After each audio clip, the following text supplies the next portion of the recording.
I want to talk a bit about decision making. When we deal with students and gather data on their performances and watch as they approach criteria, we often have to make some decisions. And I want to tell you that there are three basic kinds of decisions that we have to make.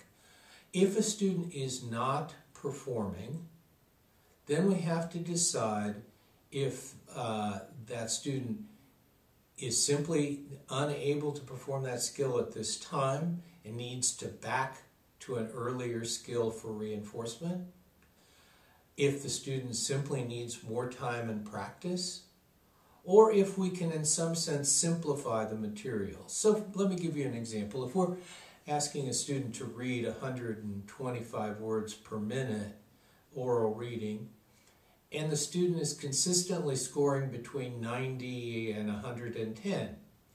We have several choices at a particular grade level. We have several choices. One, we can decide that maybe we should back up and give the student an easier grade level passage to read. Or we can decide that maybe the student should simply have more time to practice. Or three, we might want to look at some other performance measures to make sure that we're getting an accurate assessment of that student's reading ability. Those are the kinds of decisions that teachers have to make every day.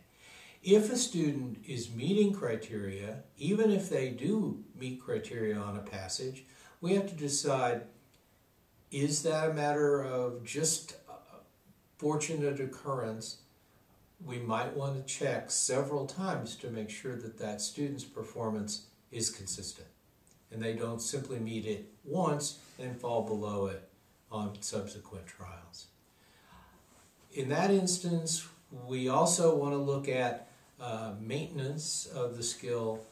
Even if a student has achieved the criteria, every so often it's always good to check and make sure that the student still retains the ability to do that as they go through the rest of their instructional program.